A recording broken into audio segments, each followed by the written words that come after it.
Shalom, pada kesempatan ini kita mendengarkan firman Tuhan tentang sukacita memberi. Sukacita memberi itu dimulai dengan dasar hati kita. Dasar hati kita yang dijamah Tuhan itu akan membuat hati kita berbeda. Orang yang hidupnya mengalami jamahan-jamahan Tuhan dalam hatinya akan berubah. Ketika hatinya berubah, maka kehendaknya akan berubah. Dia tidak lagi hidup untuk dirinya lagi. Dia hidup untuk Tuhan. Ketika dia hidup untuk Tuhan, maka ujungnya dia menjadi berkat bagi banyak orang. Dengan cara apa? Dengan cara dia selalu memberikan hidupnya untuk banyak orang. Dia selalu menjadi pemberi, bukan pengemis. Ketika pada malam waktu Yesus diserahkan dalam perjamuan di loteng, perjamuan kudus, atau di loteng itu menjadi perjamuan terakhir, Tuhan Yesus mengambil roti. Dia berkata kepada murid-muridnya, "Inilah tubuhku yang dipecah-pecahkan bagi kamu. Makanlah untuk mengingat akan aku." Lalu dia mengambil cawan. Lalu dia berkata, "Inilah cawan perjanjian yang dicurahkan untuk penebusan dosa." Apa yang sebenarnya Yesus lakukan pada saat itu? Yesus melakukan perjamuan terakhir. Karena esok harinya dia akan naik ke kayu salib. Dia menjadi korban penebus. Dia menjadi anak domba yang disembelih. Dia menjadi orang yang menggantikan setiap kita. Dia menjadi terhukum karena kita. Tetapi di balik perjamuan malam itu, ketika dia mengambil roti dan mengambil cawan, sebenarnya Tuhan juga mau orang-orang yang telah ditebusnya itu seperti roti. Roti yang dipecah-pecahkan bagi banyak orang. Dan seperti cawan yang ditumpahkan bagi banyak orang. Sebenarnya kekristenan itu bukan tentang kita. Kekristenan itu bukan apa yang kita terima. Kekristenan itu bukan apa yang kita peroleh. Kekristenan itu tentang apa yang kita alirkan kepada banyak orang. Dan apa yang kita alirkan itu datang dari Tuhan. Karena itu ketika pada malam sebelum Yesus diserahkan, dia berkata, "Inilah tubuhku." Seolah-olah dia berkata, kamu juga harus seperti ini. Tubuhmu juga harus dipecah-pecahkan. Hidupmu dipecah-pecahkan bagi banyak orang. Karena itu, seseorang bisa memberi bukan karena dia ingin memberi, tetapi karena dia adalah roti yang dipecah-pecahkan bagi banyak orang. Kekristenan sejati itu bukan berbicara tentang apa yang kita berikan, tetapi apa yang kita alirkan.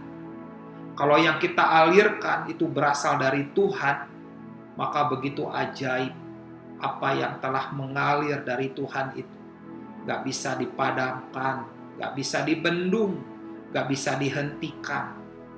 Itulah yang dimaksud dengan orang yang memberi. Orang yang memberi itu tandanya adalah orang yang meletakkan hatinya di mezbah Tuhan.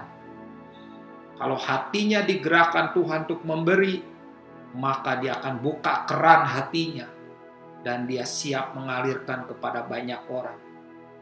Kenapa? Karena hidup kita adalah roti yang dipecah-pecahkan dan juga cawan yang ditumpahkan bagi banyak orang. Yang itu Tuhan mau. Karena itu kalau hari-hari ini ada banyak mimbar mengajarkan tentang berkat-berkat materi, tentang apa yang akan kita terima, apa yang akan kita tuai, apa yang akan kita peroleh. Ternyata bukan itu Injil yang Yesus sampaikan. pada malam sebelum ia diserahkan, itu adalah hal penting dan utama dalam kekristenan. Bukan saja dia menjadi penebus dosa bagi kita di kayu salib, tetapi setiap umatnya harus hidup bagi banyak orang.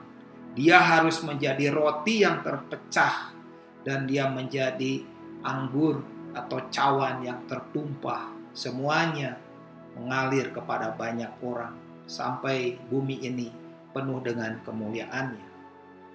Saya ingin kita sama-sama mendengar firman Tuhan tentang Lukas 7 ini. Kisah tentang Yesus diurapi oleh perempuan berdosa. Saya ingin membedah dari kisah ini. Lukas 7 ayat 36 sampai ke 50. Saya akan bacakan. Seorang Farisi mengundang Yesus untuk datang makan di rumahnya. Yesus datang ke rumah orang Farisi itu, lalu duduk makan. Di kota itu ada seorang perempuan yang terkenal sebagai seorang berdosa. Ketika perempuan itu mendengar bahwa Yesus sedang makan di rumah orang Farisi itu, datanglah ia membawa sebuah buli-buli pualam berisi minyak wangi. Sambil menangis ia pergi berdiri di belakang Yesus dekat kakinya, lalu membasahi kakinya itu dengan air matanya dan menyekanya dengan rambutnya. Kemudian mencium kakinya dan meminyakinya dengan minyak wangi itu. Ayat 39.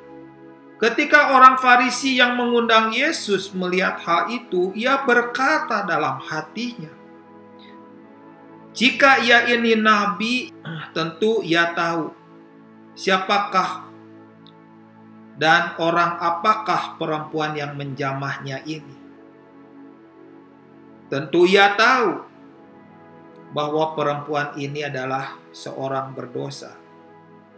Saudara, sampai di sini ayat ini menceritakan bahwa tiba-tiba ada seorang perempuan berdosa.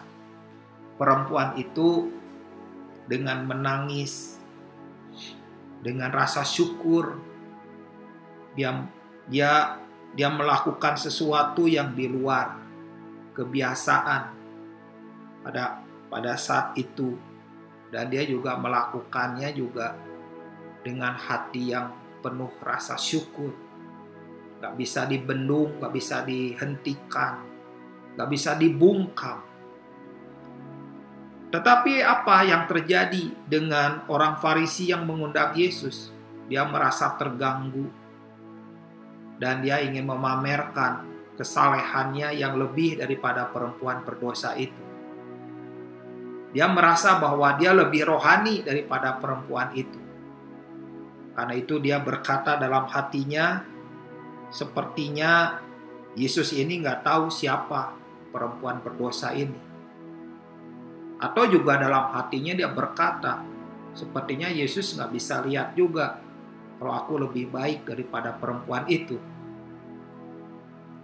Ayat 40. Lalu Yesus berkata kepadanya, "Simon, ada yang hendak kukatakan kepadamu." Saud Simon, "Katakanlah guru." Ada dua orang yang berhutang kepada seorang pelepas uang. Yang seorang berhutang 500 dinar dan yang lainnya 50. Karena mereka tidak sanggup membayar, maka ia menghapuskan hutang kedua orang itu. Siapakah di antara mereka yang terlebih mengasihi dia? Ini adalah pertanyaan tentang hati kita masing-masing. Apakah kita adalah orang yang punya hutang 500 dinar, atau kita punya hutang 50 dinar? Atau kita adalah orang yang punya hutang 5 dinar? Atau kita punya hutang 5.000 dinar? Atau lebih banyak lagi? Ini yang membuat berbeda satu dengan yang lain. Kenapa? Karena dalam kisah ini, dua orang yang berhutang ini dihapuskan hutangnya. Pertanyaannya Yesus, Siapakah di antara mereka yang akan terlebih mengasihi dia? Kenapa pertanyaan ini perlu disampaikan kepada Simon, tuan rumah yang terganggu karena kedatangan perempuan berdosa itu? Kenapa? Karena disinilah kata kunci penting. Kata kunci yang menentukan apakah kita mengasihi, apakah kita memberi, apakah kita menjadi orang yang mau hidup untuk diri sendiri, atau datang hanya untuk mendapatkan, untuk memperoleh. Disinilah titik letak pertanyaannya yang membuat kita mengerti kenapa kita harus menjadi orang-orang yang memberi, bukan pengemis di hadapan Tuhan.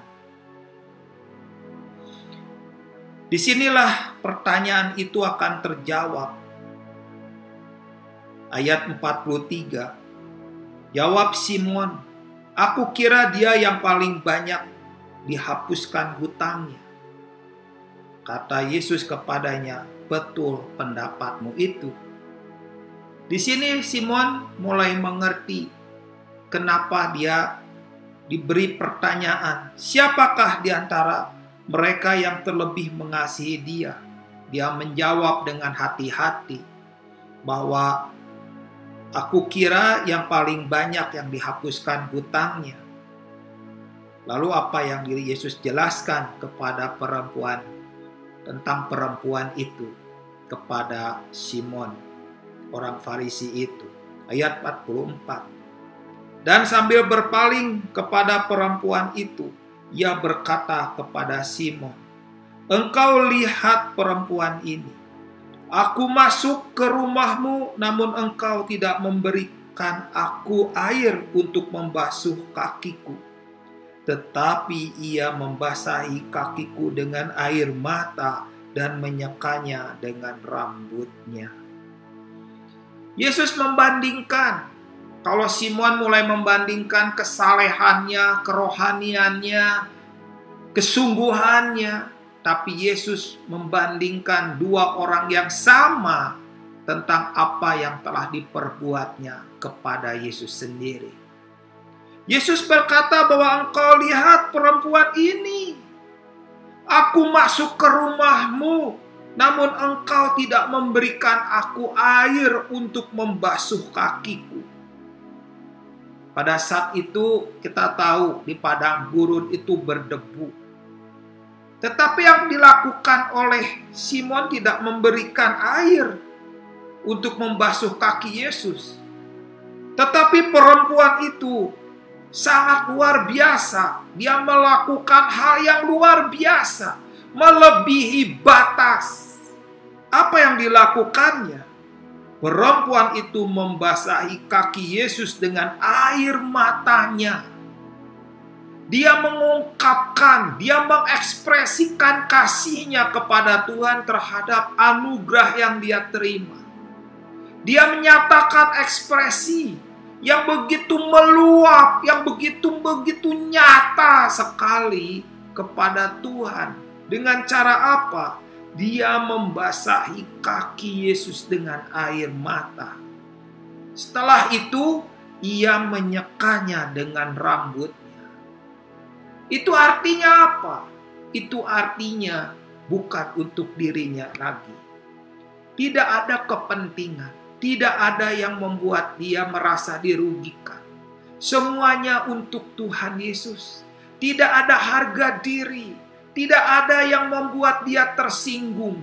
Tidak ada yang membuat dia marah. Tidak ada. Semuanya telah ditebus, telah dia berikan kepada Tuhan. Dan itulah yang membuat perempuan ini membasahi kaki Yesus dengan air mata dan menyekanya dengan rambutnya. Ayat 45. Engkau tidak mencium aku. Tetapi sejak aku masuk, ia tiada henti-hentinya mencium kakiku. Lihatlah perempuan itu. Memang dia perempuan berdosa. Tetapi perempuan itu adalah perempuan yang telah mengalami anugerah Tuhan. Dia telah ditebus, dia telah diampuni. Dan pada saat itu dia ungkapkan, dia ekspresikan, dia alirkan hatinya kepada Yesus dan kepada banyak orang. Dan pada saat itu, kalau Yesus tidak dicium oleh Simon, perempuan itu tak henti-hentinya mencium kaki Yesus. Ada satu hati yang penuh dengan rasa syukur.